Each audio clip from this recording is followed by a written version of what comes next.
नमस्कार मुलांनो, welcome back to YouTube channel. Last व्हिडिओमध्ये सायन्स 1साठी कुठले गिव रिझन इम्पॉर्टंट आहेत ते समजून घेतलं. त्याच्या आधीच्या व्हिडिओजमध्ये सगळे इम्पॉर्टंट क्वेश्चन डिस्कस झाले.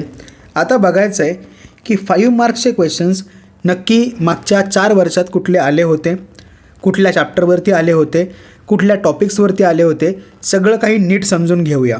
आता हा 5 मार्काच्या क्वेश्चनमध्ये काय राहणार आहे, एकूण 2 क्वेश्चन्स असतील आणि त्यातला एक क्वेश्चन तुम्हाला अटेम्प्ट करायचा आहे. आता पहिलं तर पेपर ॲनालिसिस करूया. बघा, मार्च 2022 क्वेश्चन आला होता चॅप्टर नंबर 4 चॅप्टर नंबर 9वरती. मार्च 2023 चॅप्टर नंबर 7 चॅप्टर नंबर 9. मार्च 2024 6वा आणि 9वा. मार्च 2025 7वा 9वा आणि दुसरा. आता दुसऱ्यावरती 2 क्वेश्चन आले होते आणि 9व्यावरती 3 क्वेश्चन आले होते, पण 5ही क्वेश्चन एकदम सिम्पल होते. त्यामुळे एवढ्या सगळ्यावरून आपण काय ॲनालिसिस करू शकतो की हे 5 चॅप्टर आपल्याला 5 मार्कच्या क्वेश्चनसाठी खूप जास्त इम्पॉर्टंट आहेत. Chapter number 9, chapter number 7, chapter number 6, chapter number 4 आणि चॅप्टर नंबर 2 हे आपल्याला बेस्ट लेवललाच प्रिपेअर करायचे आहेत. मग आता ह्यातले कुठले टॉपिक ते समजून घेऊया. सगळ्यात पहिला इम्पॉर्टंट चॅप्टर असणार आहे कार्बन कंपाऊंड. त्याच्यामध्ये IUPAC नॉमिनक्लेचर सिस्टीम 9.19 9.20 दोनही टेबल्स नीट बघून घेताल. एवढ्या बोर्ड इयरला क्वेश्चन पडलेला आहे. त्यानंतर केमिकल प्रॉपर्टीज ऑफ कार्बन, त्याच्यामध्ये सगळ्या रिॲक्शन्स व्यवस्थित करून घेताल. 2 एक्सपेरिमेंटसुद्धा आहेत, ते देखील बघा. सेम इथेनॉल आणि इथॅनोइक ॲसिडसाठी प्रॉपर्टीज आणि रिॲक्शन्स.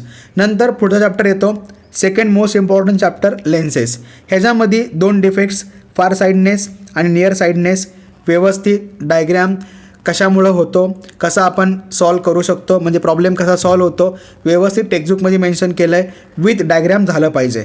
त्याच्यानंतर पेज नंबर 83वरचा टेबल आहे, त्याच्यामध्ये रे डायग्रॅम्स काढायला सांगितलेले आहेत. त्या रे डायग्रॅम्समध्ये जेवढ्या गोष्टी आहेत त्या सगळ्या गोष्टी नीट लक्षात ठेवा आणि प्रत्येक रे डायग्रॅम आजच प्रॅक्टिस करून घ्या, म्हणजे उद्या एक्झाममध्ये त्याचा फायदा होऊन जाईल. त्यानंतर ह्युमन आय आणि त्याच्या पार्ट्सचं फंक्शन विथ डायग्रॅम करायचं व्यवस्थित. नंतर पुढचा चॅप्टर बघा, रिफ्रॅक्शन ऑफ लाईट. या ठिकाणी डिस्पर्शन ऑफ लाईट हा एकच टॉपिक आहे जो 5 मार्कांना येण्याचे चान्सेस खूप जास्त असतात.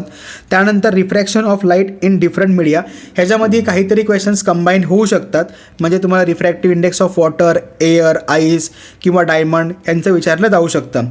त्याच्यानंतर इफेक्ट ऑफ इलेक्ट्रिक करंट, ह्याच्यामध्ये 2च टॉपिक आहेत जे 5 मार्कांच्या कॅटेगरीमध्ये येतात. पहिला म्हणजे इलेक्ट्रिक मोटार, दुसरं म्हणजे इलेक्ट्रिक जनरेटर. ह्यांच्यामध्ये सुद्धा व्यवस्थित डायग्रॅम करायचं, कन्स्ट्रक्शन करायचं आणि वर्किंग करून ठेवायचं. नंतर हे प्रिपेअर कसं करणार, सगळ्यात पहिलं व्यवस्थित वाचून घ्या आणि समजून घ्या.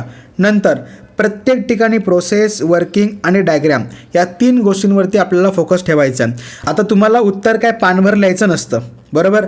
1-1 मार्कांचे क्वेश्चन्स असतील, ते क्वेश्चन नीट समजून घ्यायचे आणि त्यांची उत्तरं लिहायची. मग त्यासाठी अंडरस्टँडिंग खूप जास्त महत्त्वाचं आहे. नंतर युजेस आणि इम्पॉर्टंट कीवर्ड्स जे आहेत, त्याच्या व्हॅल्यूज ज्या आहेत त्या व्यवस्थित डोक्यात ठेवा, म्हणजे ह्या ठिकाणी जे 5 मार्कांना प्रश्न येतील ते आपले पक्के होऊन जातील.